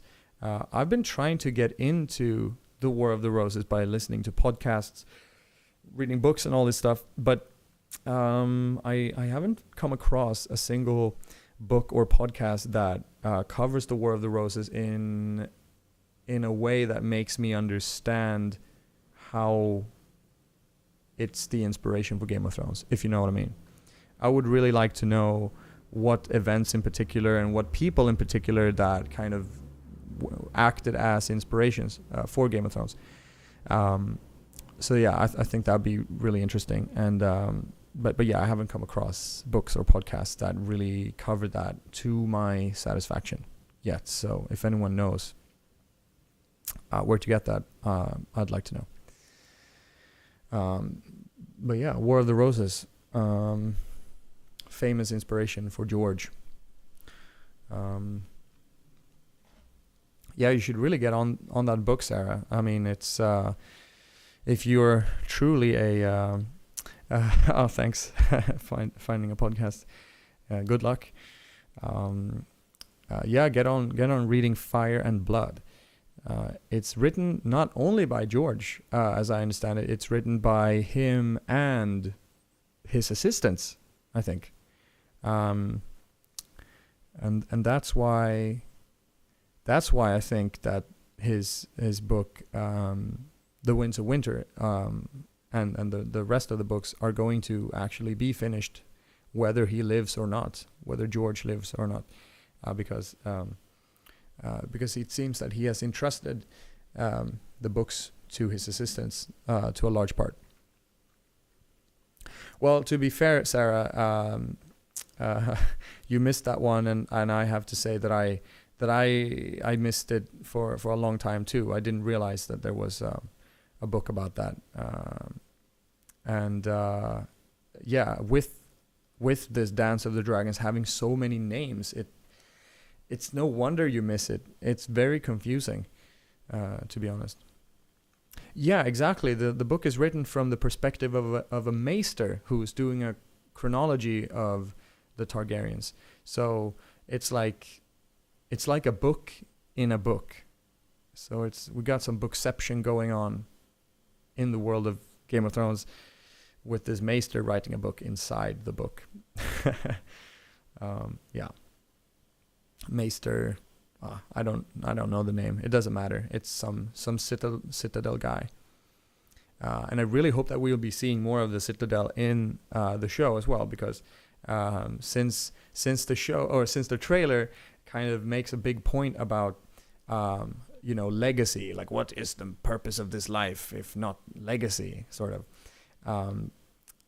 I hope that the Citadel will be a big part of the series, and that writing history will be a big deal, because that could be kind of cool, right? And then you got the Hightowers, like this family, the Hightowers, that we never really got to see in Game of Thrones, but they were a big deal in the Dance of the Dragons because they were very influential, and they are like the big family in Old Town and all this stuff. and also the daughter, the Hightower daughter, is the one who marries the King Viserys, who is the father and brother of the main characters in House of the Dragon. So him dying is kind of what kicks off the civil war, and he's married to a Hightower queen. So she will basically be a Cersei, if I remember things right. This Hightower queen, she'll be a Cersei, and then we have Rhaenyra Targaryen, of course, who's the daughter of Viserys, and she has a claim to the throne. But then there's also Daemon Targaryen, who is the brother of the king, who has an even better claim to the throne, technically speaking. But since Rhaenyra is so well liked by everyone, they will most likely, like half the realm goes with her, and then half the realm goes with Daemon, who has the technically correct claim, so to say. That's kind of how the story goes. The Maester, will House of the Dragon be better than season 8? Yeah. I mean, it can't get much worse, can it? So I will bet my house on it being better than season 8 for sure. I don't think it's comparable. I don't think it's there's no point in comparing them, because it's written by completely different people. The head writer of House of the Dragon is apparently a big fan of George R.R. Martin, and a friend of his too. So I would expect that it's at least better than season 8. You'll always have executives meddling with production and things like that. So, if this you could have, we might see this head writer having his hands bound by these things, production meddling essentially. But I hope not. I hope that he has like all the freedom he needs to tell this story in a compelling way. And if George's like assistants are on the case too, then it's looking pretty. I'm pretty optimistic actually about all this. But then again, yeah, it would be a matter of production meddling or executives meddling. Yeah. Sarah's only opinion of House of the Dragon is based solely off of the trailers, right? CGI, but they could. But how could they fit great dialogue into the trailer? That's actually a really good point, because they've obviously gone for a very fast-paced trailer. So that's actually a really good question. But then again, we don't know what dialogue they have to choose from since we haven't seen the show. I mean, I really would have liked to see maybe like this kind of assassins in the tower scene where it's like you get to choose who lives and who dies, and with the knife to the boys' throats or something like that. That would have me watching the series in a heartbeat. But no, they went with what is this life if not the pursuit of legacy? And some men would rather see the world burn than see a woman on the Iron Throne. And yeah, those are pretty powerful power statements too. I mean, yeah, it's pretty compelling, I suppose. But maybe it doesn't tell us that much about what the series is going to be about, which is the problem in the end, like I've said before. And yeah, maybe there will be more trailers. I mean, Jesus, it's we're still 2 months away, is it? 3 months away. So there's definitely going to be more trailers, for sure.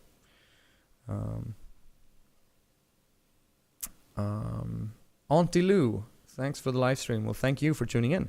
Glad to see you here. Berlin would go with House Seaworth. Oh my goodness. I like that choice. House Seaworth with the onion logo or sigil. That's a cool pick. You know what? If you're gonna go with House Seaworth, I'm gonna go with House Unsullied, since apparently the very Davos Seaworth who suggested that the Unsullied should have their own house. if they can have their own house, even though it will only last one generation, then I will go with that. Well, in all seriousness, though, if I could have gone with a house, I'd probably go with like High Garden or something with the Tyrells, because they seem to live in a pretty cozy part of the world. Or maybe these sexually liberated Martells in Dorne or something like that.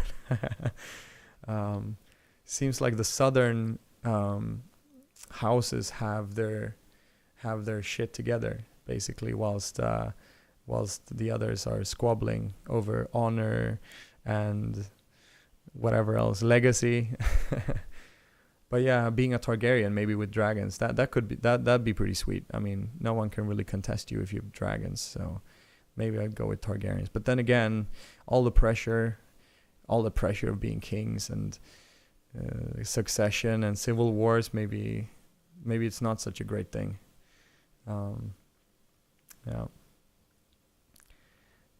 Yeah, Davos is probably the most level-headed, kind, and clever character in the series.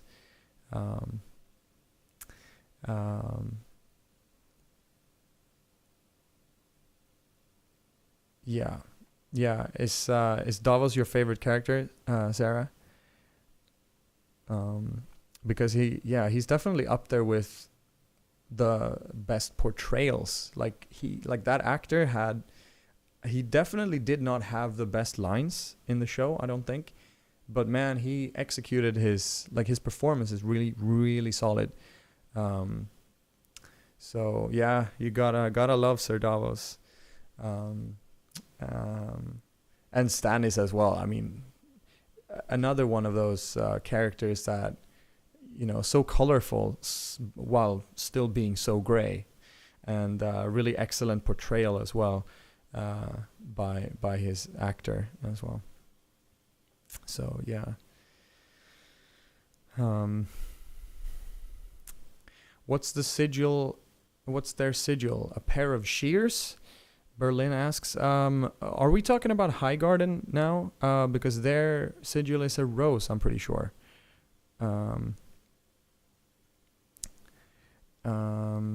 Sorry about the delay, by the way, on the stream. Like I'm reading your comments, but then I can see my in the stream I reply to them like a minute after they show up or something.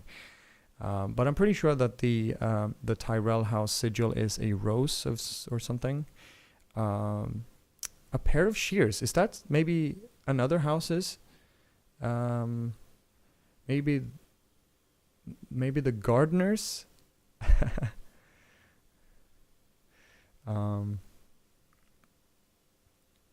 But yeah, High Garden would be nice. I think they probably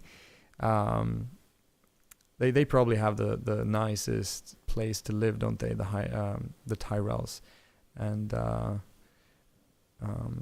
they've got all the food as well, so they're pretty safe. They're pretty safe in terms of tough times and whatever. I think I'd probably like to be a Tyrell. I mean, they're not, I like their words, like growing strong. I mean, they kind of totally make fun of that in the show, but like it seems like, and they seem to have their stuff together, except for maybe Mace Tyrell. So it's a good thing they have Olenna to guide them. Tyrell for me.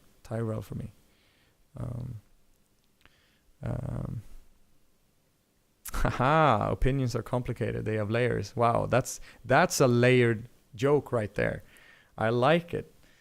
You got a bit of House Seaworth and a little bit of Shrek going at the same time. That's very nice one. Nice one, Berlin.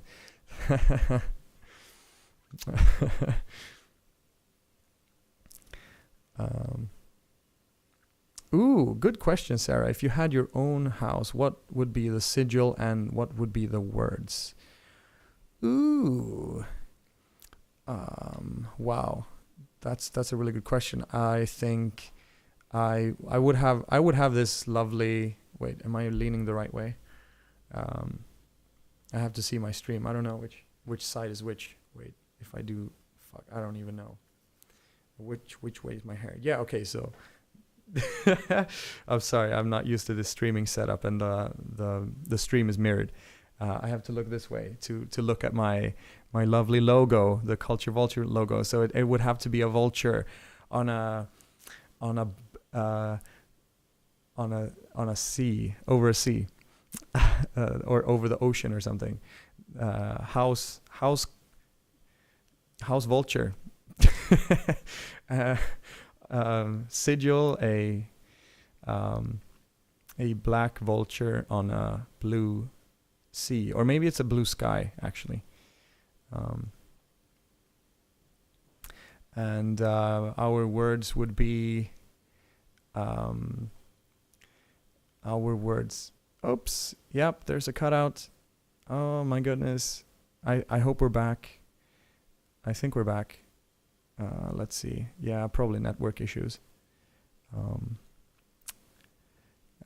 Stream looks good on the OBS end. Oh, anyway, I think we're back now. Okay, so I would have a black vulture on a cobalt sky. That's it. That sounds like Game of Thrones. Black vulture on a cobalt sky. House vulture, and the words would be, we do not settle for less. Huh? How you like that?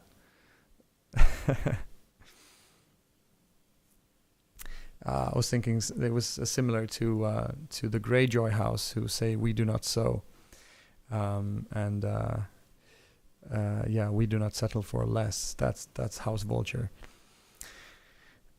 What about you guys? What about you, Sarah? Favorite character is Varys. Berlin's favorite character is Sir Davos. So something vegetable related maybe for you. Or if you're indeed a Berlinian and your thumbs are green, maybe your sigil would be something marijuana related. Your sigil is a joint on a what's Berlin known for? It's kind of what's the color of Berlin? Or maybe like a bear smoking a joint, because the logo or sigil of Berlin is the bear, isn't it? So a bear smoking a joint for you, Berlin. I mean, you feel free to make up your own house, by the way. Now I'm just putting houses in your mouth here. But yeah, that's what I'm imagining. A bear smoking a joint. And your words could be gönn dir. What do you say? Enjoy yourself, or treat yourself in German slang. Maybe. Okay, let's take a look at like Sarah. Ooh, Sarah would like to have a mighty oak on a black on a green background. Words would be, the seed is strong. Yes. Nice. Okay, that's very good. I love it. Very nice. The seed is strong. A black oak on a green background. So what does the green symbolize? Is it a green grass field? They always say that in Game of Thrones, right? It's the background is always the color of a landscape or something.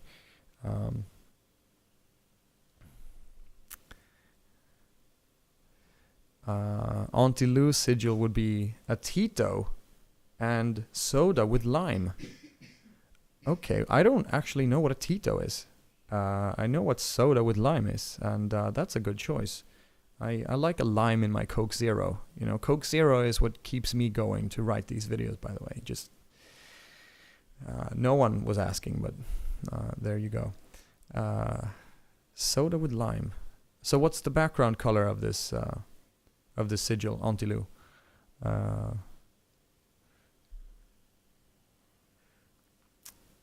Sarah's House Harrison. Okay, in honor of your dad. Very nice. That's very honorable, of course. Oh yeah, very Ned Stark referencey kind of house there, Sarah. I like it. The seed is strong, honoring your father like that. House Harrison. Okay, very nice, very nice. I like it. Tito is vodka. Is okay. So a transparent background with soda and lime as the sigil. Okay. Tito. I've never heard of that. Where is that from? It's vodka from somewhere. Okay. And Sarah is agreeing that Tito is very good. All right. Very well. I'll have to try that. I'll see if they have it where I live. Tito.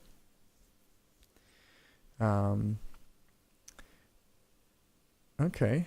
So we've got all our houses down. Green with a tan sword. A tan sword. Now you're just throwing a bunch of words that I don't know. Auntie Lou. Tan sword. A tan sword. Did you mean a tin sword? No. Swords are not made of tin. That's too soft. But yeah, a nice laid back. That's similar to Berlin's sigil, eh? With the bear smoking a joint. You got one jointy sigil, and you got one vodka and limes soda sigil, and ooh, Sarah's gonna make it's gonna create these sigils. That's cool. House Harrison with the black oak, the mighty black oak on a grass. Oh, tan is a color. Oh my goodness. Okay, I'm not as cultured as my YouTube channel name suggests, apparently. Okay. Tan, is that like tan as in tanned, as you get tanned in the sun or something? Is that like a bronze color or something? Okay, now I could just Google this, but it's much more fun if you guys tell me what's up.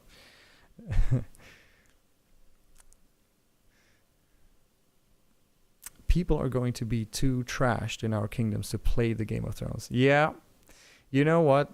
I think that's a much better way to acquire peace. You know,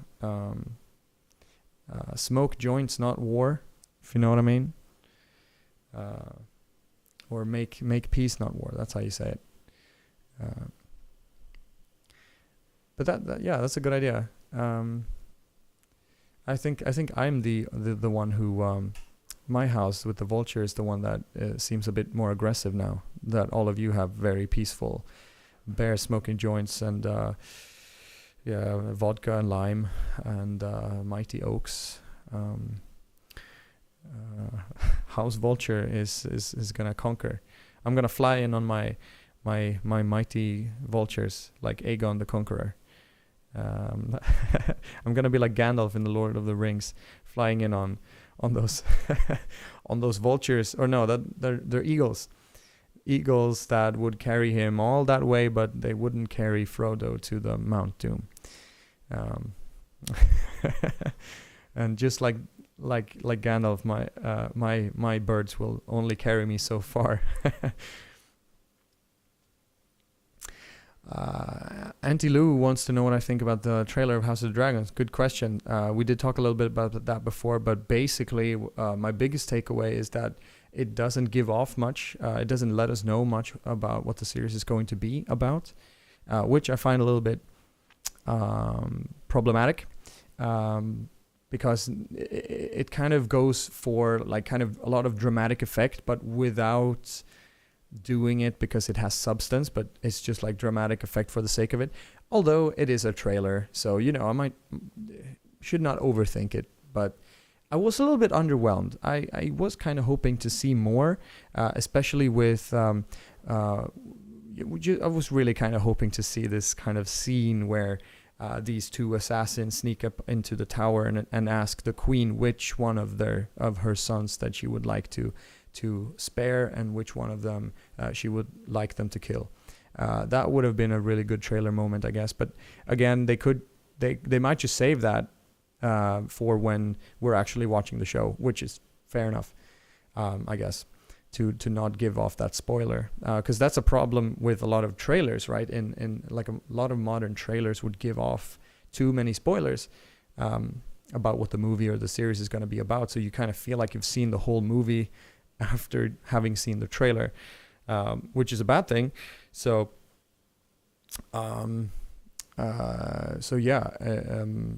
maybe not giving away too much is a good thing in this case. But I would have liked to see, get a hint of what the series is actually about, more than just like the pursuit of legacy. Because I feel like there's so much more intrigue and cool stuff hopefully going on. But that was my biggest takeaway. And then I'm a little bit worried that there's not enough time to tell the story inside just 10 episodes. That's the biggest worry. And a little bit of maybe some virtue signaling going on. But yeah, that doesn't have to be a big deal. I just hope the story is really, really good, substantial, and that they take their time and that they don't rush anything. And that's what I hope.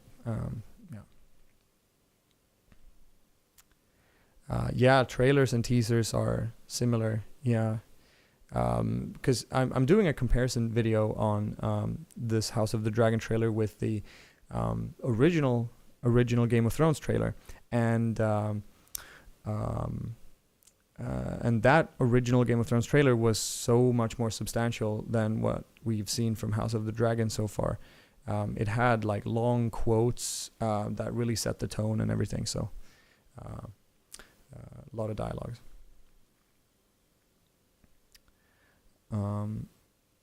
My house's colors, asks Sarah. It would be the same as my background, I guess. A black vulture on a cobalt sky, maybe with some things thrown in there like swords or something. I don't know. What other things did those writers do?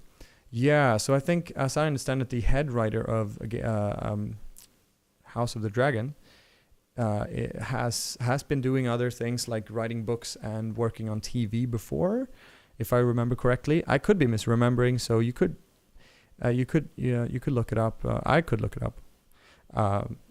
But he's apparently a big fan as well of George R. R. Martin's work and has a lot of respect for it. So most likely he won't be rushing off to produce Star Wars,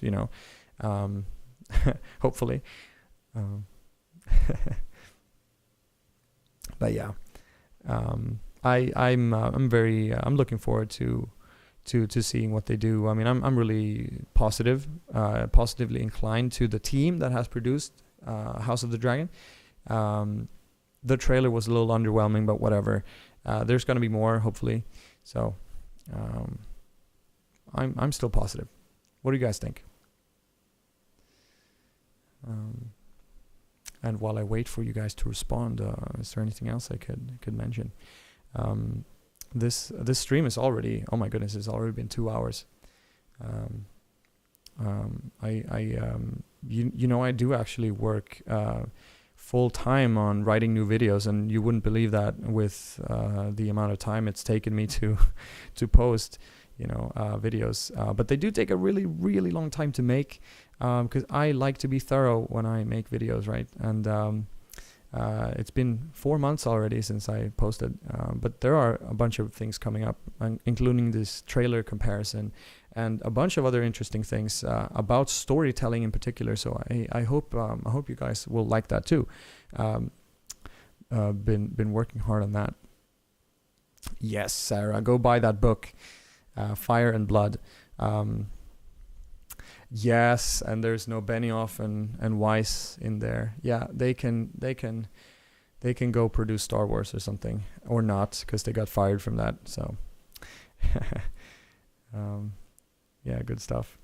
But yeah, I really hope that you guys will enjoy the content coming up. I'm starting a TikTok as well for anyone who's interested in that. Gonna have a little outlet for all these all these Game of Thrones memes floating around. I was thinking that just kind of make a little bit about that, make some content about, make some jokes, because I feel like there's a lot to say about Game of Thrones, right? I mean, it's and storytelling in general. We do need to. I suppose my big mission here is to make us all better audiences. By sharing my perspective and taking part of other people's perspectives on stories and storytelling, and if you guys are interested in seeing more content like that, then I'll be on TikTok and I'll be on Instagram as well, but mainly keep on doing YouTube videos whenever I get something out finally, you know. But hey, guys, it's been an honor and a pleasure to have you. I think it's time to wrap this stream up. I do have to get back to work because actually I will be recording voiceover for the next video today, and I have to do some editing, video editing as well, and I can't tell you how much I appreciate you guys tuning in for this very first live stream. And it's been really fun, like to interact with you guys live.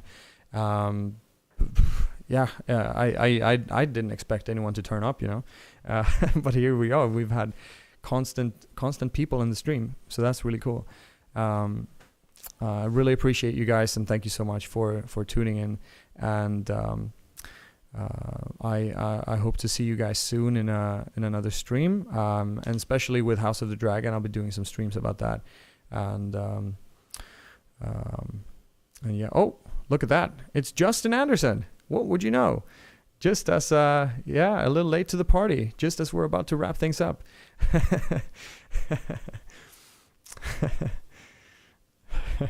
How are you doing, Justin? What's your opinion on the House of the Dragon trailer? Hey, thanks, Auntie Lou. I really appreciate that. I'm glad you liked the Squid Game video. Yeah, that was a lot of fun to make. And fun fact. Squid Game actually was so